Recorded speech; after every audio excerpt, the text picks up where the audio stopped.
beberapa tawabit tentang tema kemajahulan. Tabit yang pertama kemarin itu adalah bahwa perbedaan dalam menerima riwayat yang majhul itu hanyalah selain dari perawi di tingkat sahabat. Kalau perawi pada tingkat sahabat maka tidak ada persoalan. Ia masih tetap diterima. Itu dhabit yang pertama. Kemudian dhabit yang kedua,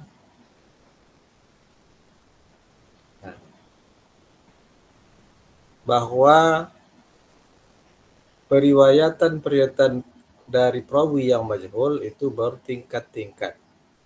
Ini sudah kita jelaskan. Kemudian yang ketiga, perawi yang dijadikan hujjah oleh Imam Bukhari dan Muslim atau salah satu dari keduanya, maka dengan hadisnya itu dijadikan hujjah oleh Bukhari Muslim, itu sudah menjadi jaminan bahwa perawi itu terangkat ke majhulannya. Artinya dia bukanlah perawi yang majhul secara hakiki. Sekalipun tidak ada teks dari para ulama kritik yang menyatakan kesikohannya. Itu David. Itu yang ketiga. Nah, sekarang kita masuk kepada David yang keempat.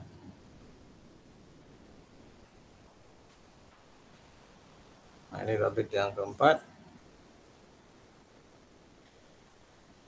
La yalzimu min hukmi ba'dil a'immah bil jahalati 'ala ar-rawi ay yakuna majhulan faqad ya'rifuhu ghairuhu fa yuwassikuhu. Nah, tidak mesti menghukumi tidak mesti penghukuman atau penilaian oleh sebagian imam yang menilai seorang perawi majhul benar-benar dikatakan majhul atau dianggap majhul kalau imam lain mengenal perawi tersebut dan mensikohkan. Nah, sekali lagi, penilaian majhul oleh sebagian imam terhadap seorang perawi itu tidak mesti pula benar-benar dianggap majhul kalau perawi tersebut dikenal oleh imam lain dan disikohkannya. Penetapan majhul itu berarti kalau semua imam itu tak satu pun yang mengenal dia. Tapi kalau hanya sebagian imam yang menilai dia majhul, sementara imam yang lain mengenalnya dan mensikohkan, maka perawi tersebut hilang kemajhulannya.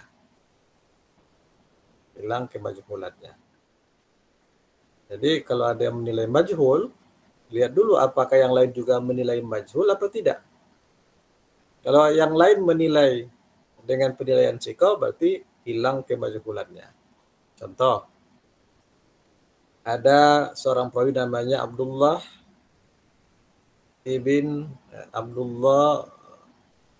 Habn al-Walid ibn Abdullah al-Muzani.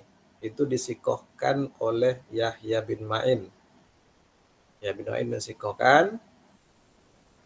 Dia mengatakan, kana min khiyaril muslimin wan nasa'i. Dan dia itu adalah orang-orang kaum muslimin yang terpilih. Nah, begitu juga penilaian Imam An-Nasa'i. Lalu waqala Abu Hatim mengatakan, Abdullah itu salihul hadis.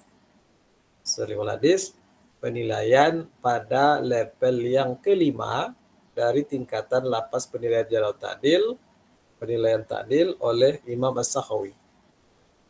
Berarti bagi Abu Hatim tidak majhul. Wa qala Ali ibn al-Madini. Ali ibn al-Madini mengatakan majhulun la a'rifuhu. Dia itu orang yang majhul, saya tidak mengenalnya. Jadi sebagian mengenal, Yahya mengenalnya dan mensikohkan, Abu Hatim mengatakan sholihul hadis, sementara Ali bin Madini mengatakan majhul. tidak dikenal, saya tidak mengenalnya. Maka qala al-Hafiz Zahabi, Imam Zahabi mengatakan dia sungguh dikenal oleh sekelompok ulama kritik, mereka mensikohkan, maka ibrah yang diambil adalah penilaian ulama yang mensikohkan.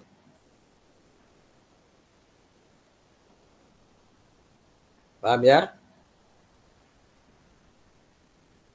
Bisa dipahami? Insya Allah Ustaz, bisa Ustaz. Nah, kalau seorang perawi bagi sebagian imam dikatakannya majhul, tapi imam mengatakan sikoh, maka yang diambil penilaian sikoh, bukan penilaian majhul. Nah, itu intinya. Seperti Abdullah bin Al-Walid tadi. Baik, ini contoh, kita lanjutkan lagi. Contoh kedua ada Al-Hakam Ibn Abdullah Al-Basri, qala fihi Abu Hatim. Abu Hatim menilai Al-Hakam itu dengan majhul. Lalu Al-Hafiz Ibn Hajar mengatakan laisa bimajhul. Man rawa anhu arba'atu siqatin wa wassaqahu az-Zuhli. Karena ada 4 orang yang meriwayatkan hadisnya, maka 4 orang itu adalah orang-orang yang sikoh. Dan ada ulama kritik yang mensikohkan, yaitu Az-Zuhli. Az-Zuhli itulah yang mensikohkan. Berarti terjadi pertentangan penilaian. Kalau Abu Hatim mengatakan majhul, Az-Zuhli mengatakan sikoh. Yang dipakai adalah penilaian dari Az-Zuhli. Nah, itu tentang kaidah yang keempat. Kita lanjut kaidah yang kelima.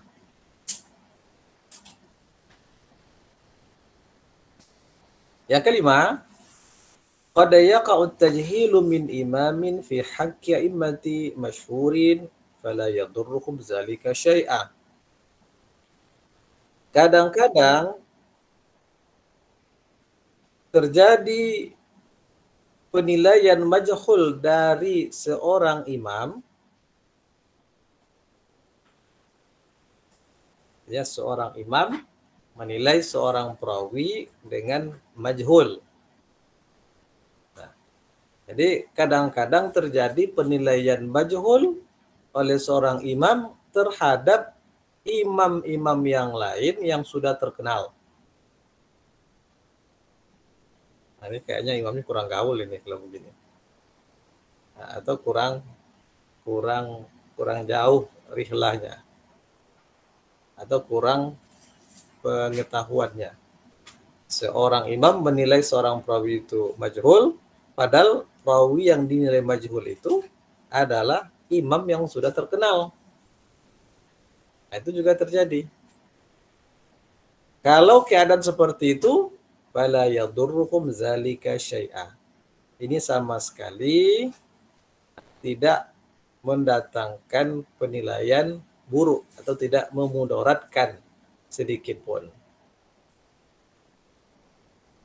Nah, masa seorang imam menilai beberapa orang imam yang sudah masyhur lalu dikatakan majhul, maka imam yang sudah masyhur sebagai imam yang siko tadi itu tidak akan berkurang atau tidak akan cacat penilaian sikohnya hanya karena satu orang yang mengatakan majhul.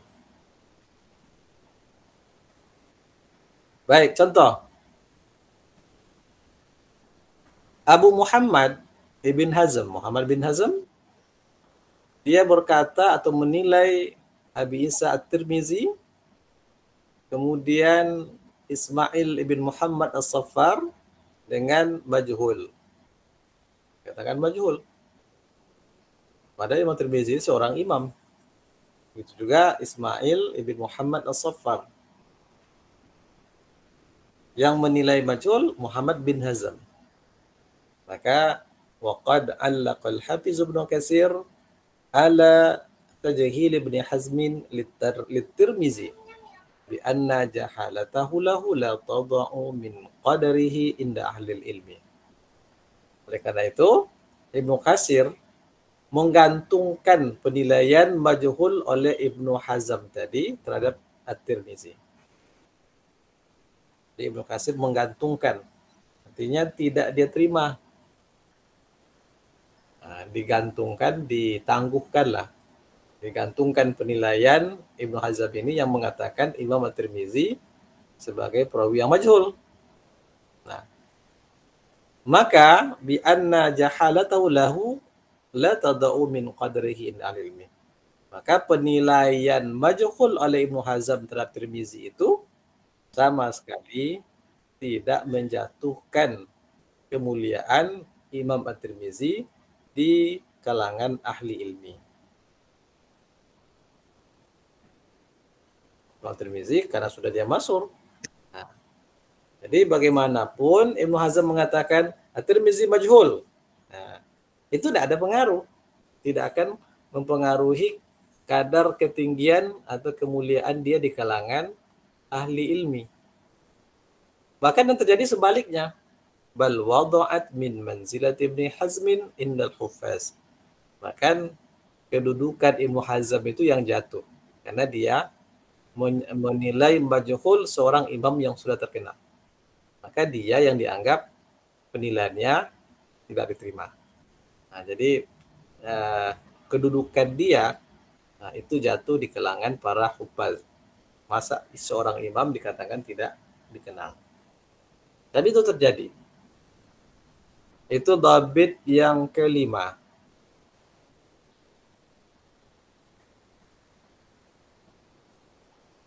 Sekarang dhabit yang keenam.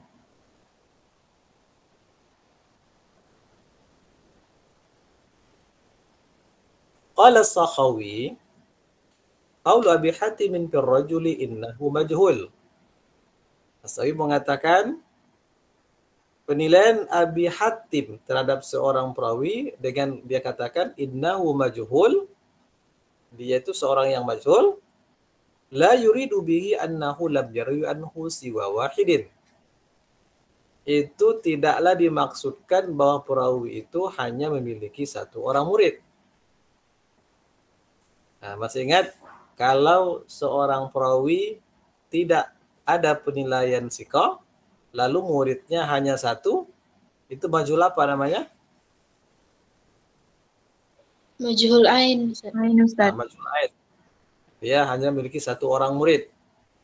Nah, jadi kalau Abi Hatim mengatakan innahu majhul, dia itu perawi yang majhul, itu tidak dimaksudkan bahwa perawi itu hanya memiliki satu orang murid. Nah, dengan dasar annahu qala fi Dawud bin Yazid as-Saqafi, dengan dasar dia pernah menilai seorang perawi yang bernama Daud bin Yazid as-Saqafi. Dikatakan majhul.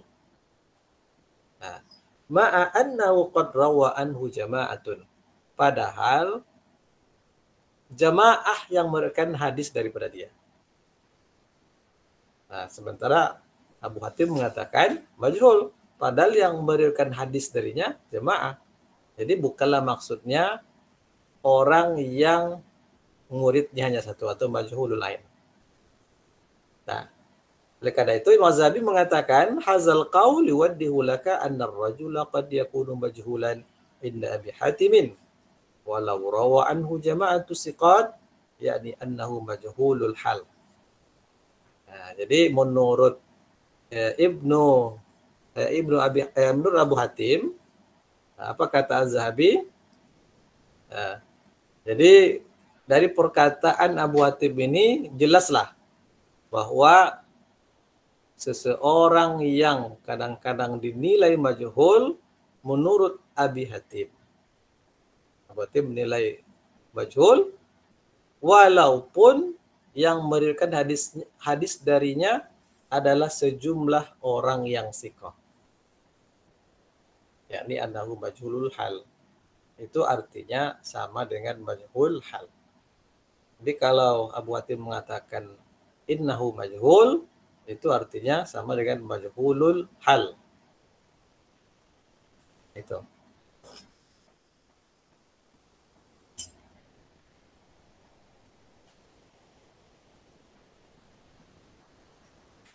Bisa dipahami? Masya Allah, Ustaz. Insya Allah, Ustaz. Baik. Lalu perkataan As-Sakhawi, inna itlaqa Abi Hatimin lil majhuli la yuridu bihi annahu la yarwi anhu siwa wahidin. Ay anna itlaqahu indahu asmalu min zalika wa a'am. Aisu yasmalu kullan naw'ain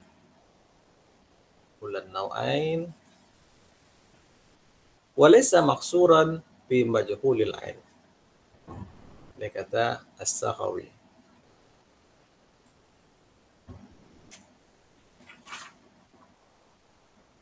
Ya, ada pertanyaan? Zulfi Andri?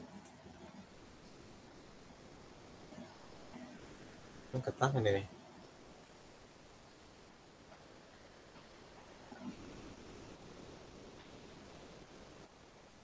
Baik. Perkataan As-Sakhawi, sesungguhnya penggunaan majhul oleh Abi Hatim itu tidaklah dimaksudkan sebagai majhul ain. Kalau Abu Hatim mengatakan majhul, itu bukan berarti maksudnya majhul ain. Majhul ain saja. Artinya penggunaan oleh Abu Hatim kalau dikatakan majhul itu lebih umum. Bisa mencakup kedua-duanya. Baik majhul ain ataupun majhulul hal. Itu kalau Abu Hatim mengatakan majhul. Jadi bisa maknanya kedua-duanya. Majhul halkah atau majhulul ain. Nah, lalu kalau begitu bagaimana hasilnya?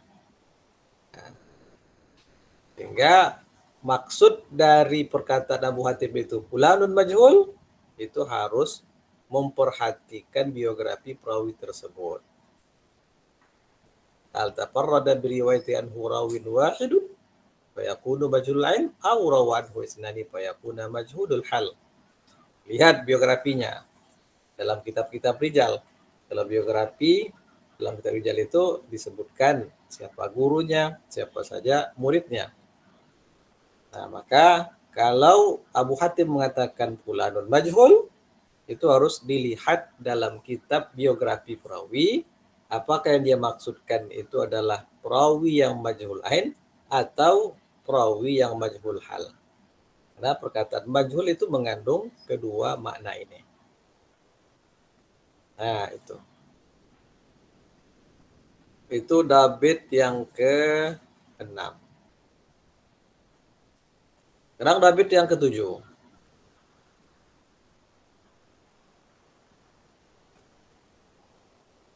Min adatil a'immah alla yutliku kalimatan majhul illa fi hakim man yaglibu ala dhanni kaunuhu majhulan la yu'rafu mutlaqa wal ghalibu anna hazal itlaqa la yasduru illa min imamin muttali'. Wa amma iza arada al-imamu annahu la ya'rifu ar-rajula fa innahu yaqul majhulun la a'rifuhu aw la a'rifu halahu. Ini dabit yang ke-7. Di antara kebiasaan para imam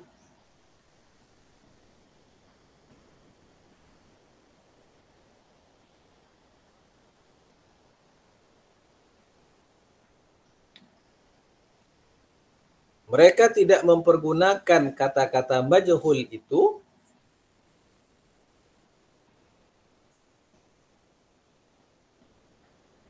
kecuali terhadap seorang perawi yang secara umum kuat dugaan sebagai orang yang majhul.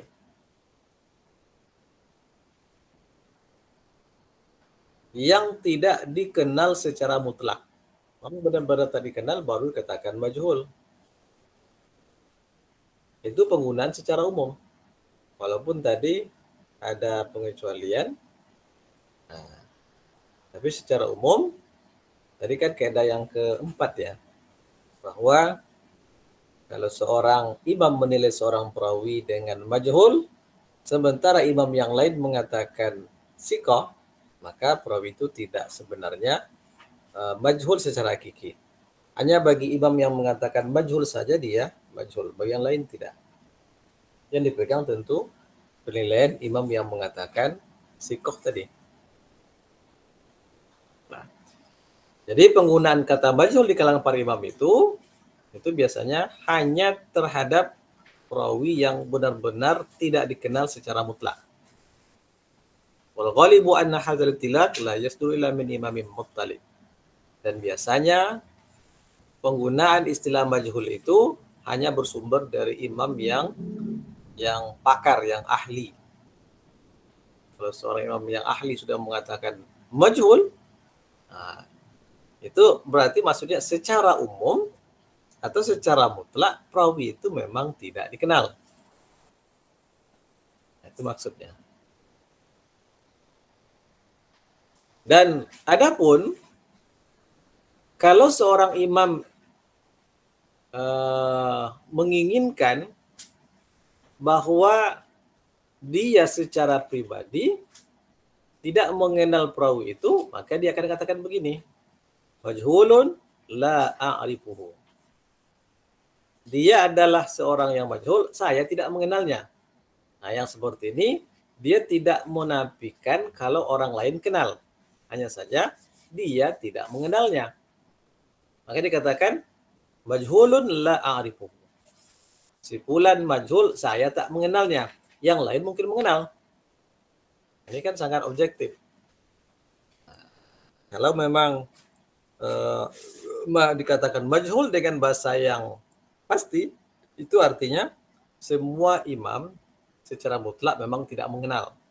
Tapi kalau hanya dia sendiri yang tidak kenal, nah, dia katakan majhulun la a'rifuhu au la a'rif halahu. Nah, begitu bahasa imamnya. Dia seorang yang majhul, saya tidak mengenalnya. Atau dia majhul, saya tidak mengetahui keadaannya. Itu hanya menafikan ketidaktahuan dirinya. Belum tentu imam yang lain. Nah, jadi tidak terhenti pada lapas majhul saja. Tapi lanjut dengan la arifu. Nah, ini pertanda imam itu sangat objektif dan sangat teliti. Kan zaman sekarang kan banyak juga orang mengatakan dalam masalah agama, ini tidak ada dalilnya. Lalu dia katakan bid'ah. Padahal dia tak tahu dalil, orang lain tahu dalilnya. Awalnya sekali seperti itu. Ini tak boleh. Nah, itu menandakan yang mengatakan itu belum mengetahui pandangan para ulama lain. Hanya menganggap apa yang dia katakan itu sudah final. Nah, itu tidak merupakan sikap seorang ahli ilmu, penuntut ilmu. Jadi kalau memang dia yang tak tahu sendiri, jangan katakan memang tidak ada dalil mamanya. Ada orang itu, dia tak ada dalilnya. Padahal dia yang tak tahu dalilnya. Yang lain tahu dalilnya. Nah, sama juga seperti ini. Ada seorang yang mau mengatakan si fulan majhul. Padahal majhulnya hanya dia sendiri yang tidak mengenal.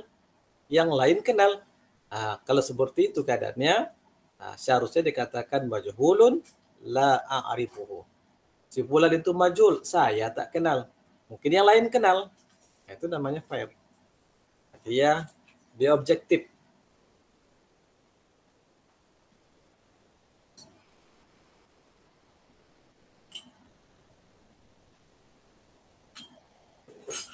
Paham ya?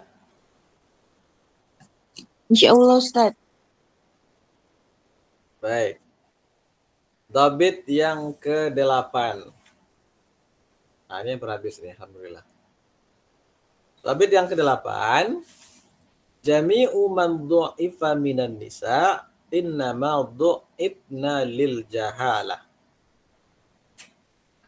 Semua perawi perempuan yang dinilai dhaif itu kedhaifannya hanya disebabkan karena kemajhulan perempuan atau perawi perempuan itu.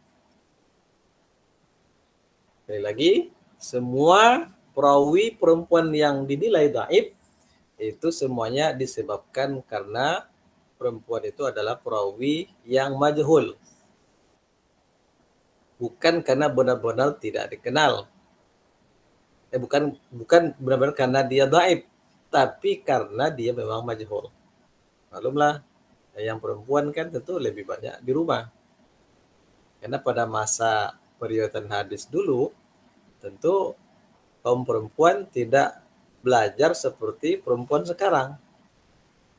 Kalau perempuan sekarang, ada yang kuliah, sekolah, sampai di keluar kota, atau di luar dari provinsinya, mengadakan safar. Kalau dulu kan tidak ada sekolah formal seperti ini. Nah, maka wajar saja ada perempuan yang tidak dikenal. Jadi kalau ada perawi perempuan yang dinilai dhaif, itu sebab kedhaifannya hanya satu, yaitu karena dia perempuan yang majhulah, yang tidak dikenal.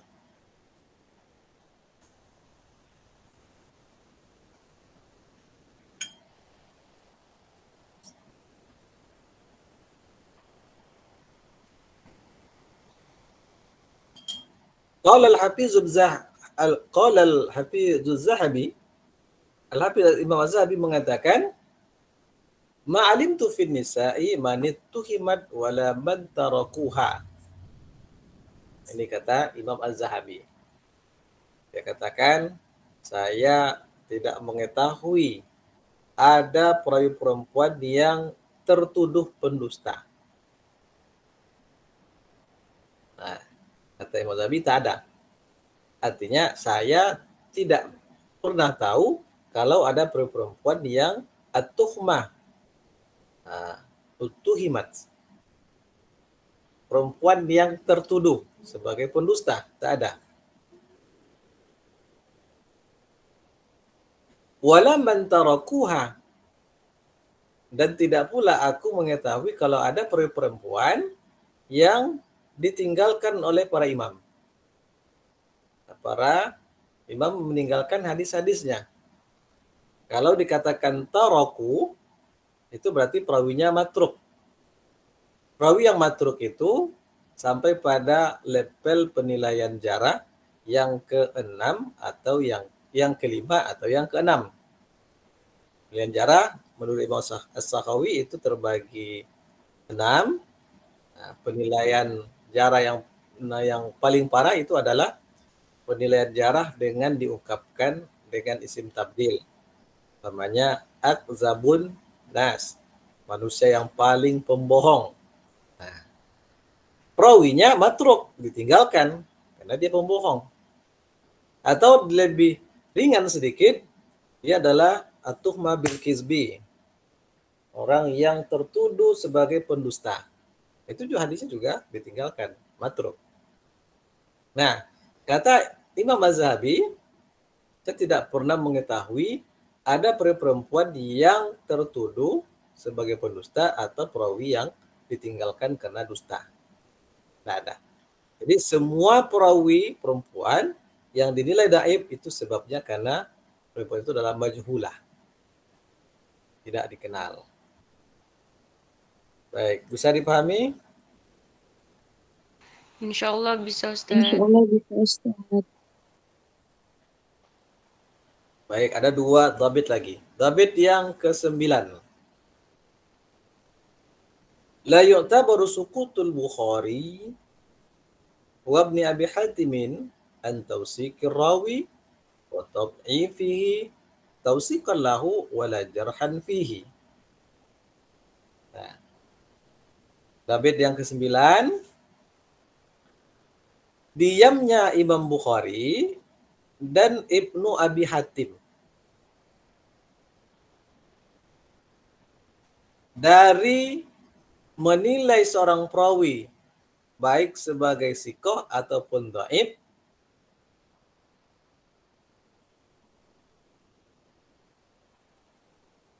itu tidak bisa dianggap sebagai penilaian sikoh dari Bukhari atau sebaliknya penilaian jarah daripada keduanya.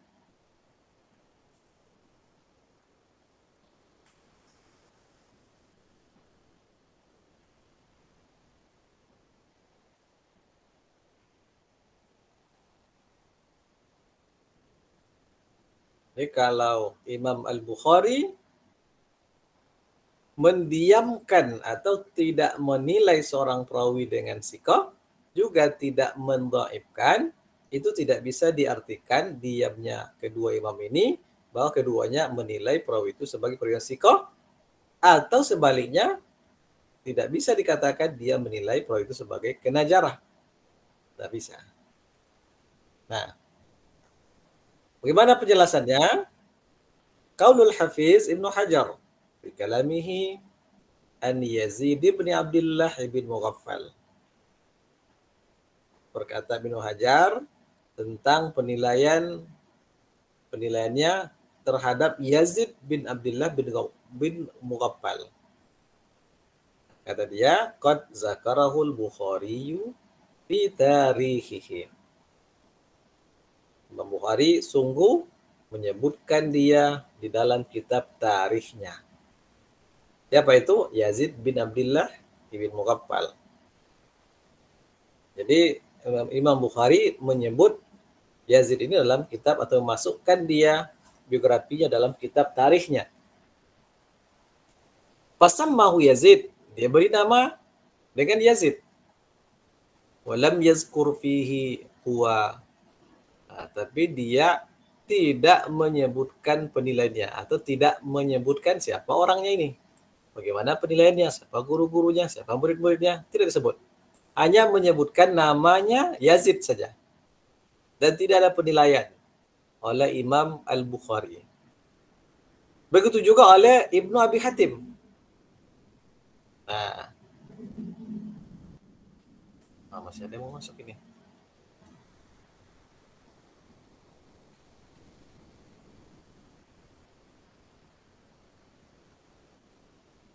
Nah, maka perawi yang seperti ini tidak bisa dikatakan sebagai perawi yang kena jarah.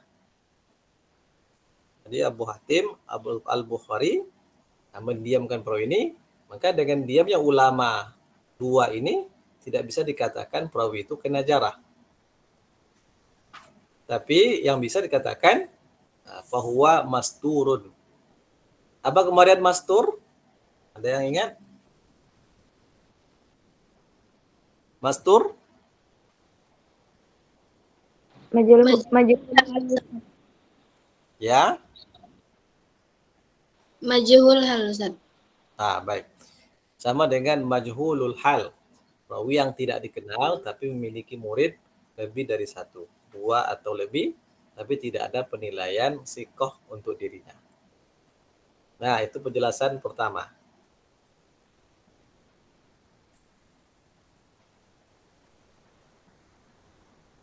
Masih ada.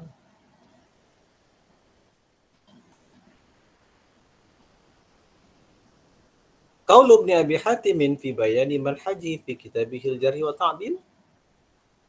Perkataan atau penjelasan Ibnu Abi Hatim tentang penjelasan manhajnya. Nah, perkataan Ibnu Abi Hatim tentang penjelasan metodenya dalam kitabnya Jarh wa Ta'dil. Dia katakan begini. Ala anna qad zakarna usami kasiratan muhmalah minal jarhi wa ta'dil. Katabnaha liyastamilal kitabu ala kulli man ruwiya anhul ilm. Raja'an wujudal jarhi wa ta'dil fihim. Fanahnu mulhikuha bihim min ba'di insyaallah ta'ala. Nah, kata Ibnu Abi Hatim, bahwasanya kami menyebutkan nama-nama yang banyak. Nah, yang banyak muhmal. Muhmal itu kemungkinan bisa dinilai jarah ataupun ta'dil yang kami tulis dalam kitab kami ini.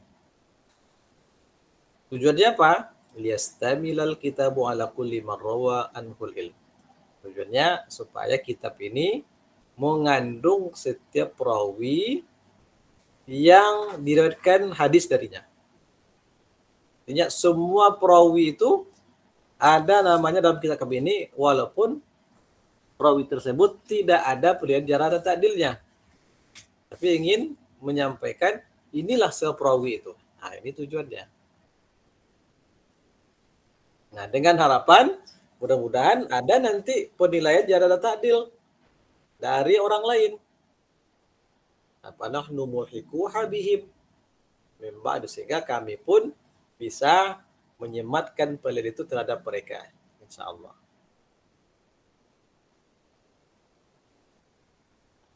Jadi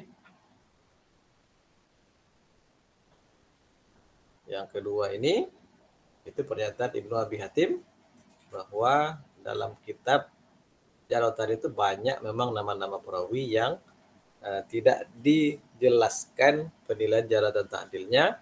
Tujuannya agar kitab ini mencakup semua perawi yang diriwayatkan hadis darinya. Baik, kemudian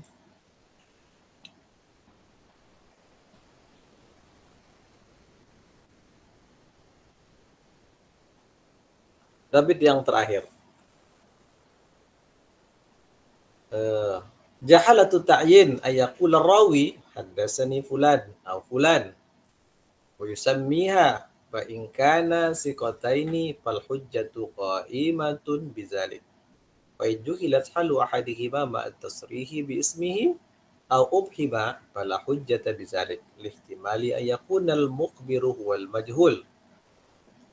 Nah, jahalatu ta'yin itu semacam sigot yang dari lapas penyebutan nama perawi itu sudah mengandung kemajhulan.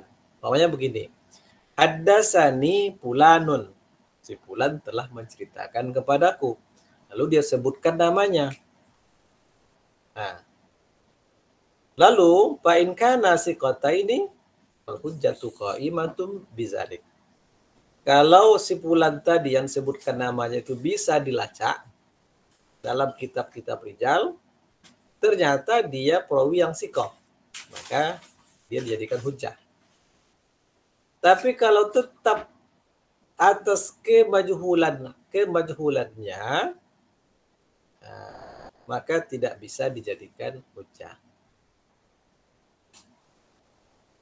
Jadi kalau perawi yang disebut dalam satu sanad itu dalam bentuk majhul, lalu bisa dicari atau dicoba dicari dalam kitab-kitab rijal. Kalau ditemukan dan ternyata dia siqah, maka dia bisa dijadikan hujjah. Tapi kalau tidak, tetap dalam kemajhulannya, maka tidak bisa dijadikan hujjah. Karena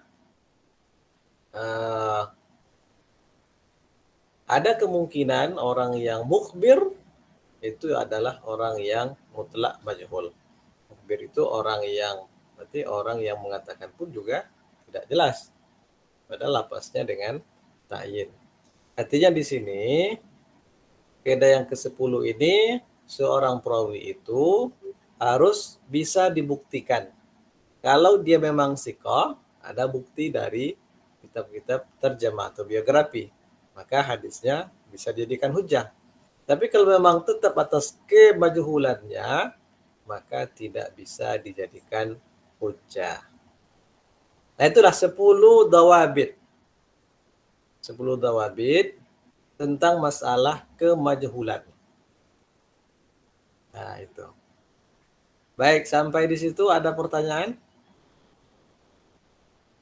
Kalau ada silakan. Atau sudah ngantuk semua ini?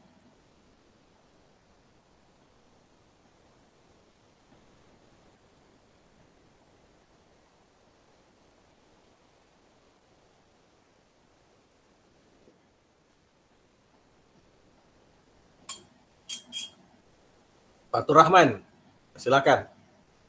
Bismillahirrahmanirrahim. Izin bertanya Ustaz. Tadi mastur apa maksudnya Ustaz? Yang perawi mastur itu Ustaz? Mastur itu sama dengan majhulul hal. Majhulul hal, perawi yang tidak ada penilaian jarh ta'dilnya, tapi dia memiliki murid lebih dari 1, minimal 2 sampai berapapun, tapi tidak ada penilaian terhadap pribadinya. Itu namanya mastur atau majhulul hal. Ya, itu kira-kira. Ada yang lain? Muhammad Ridho, Fadhol. Mana Muhammad Ridhonya? Mana? Tampakkan wujudmu. Silakan. Nah, suaranya tak muncul ini.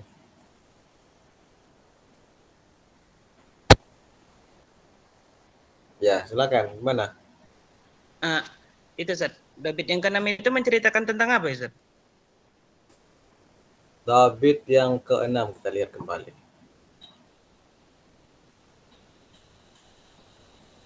Ketujuh, keenam. Nah, menjelaskan tentang makna ungkapan atau penilaian Abu Hatim yang mengatakan seorang perawi itu majhul. Nah, kalau ungkapan itu muncul dari Abu Hatim, dikatakan innahu majhul.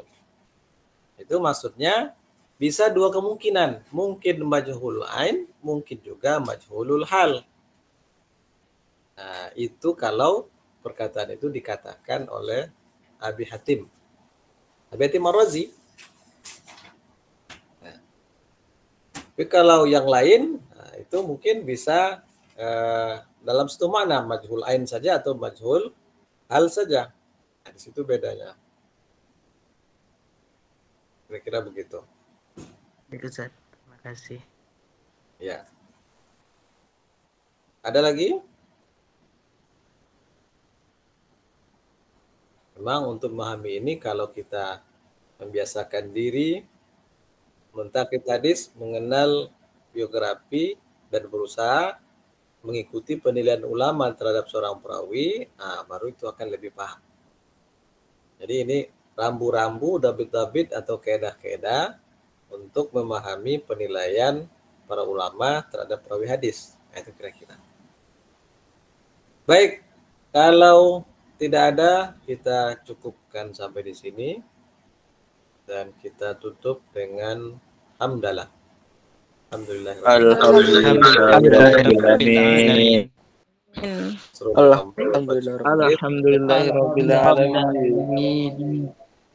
Assalamualaikum warahmatullahi wabarakatuh. Waalaikumsalam.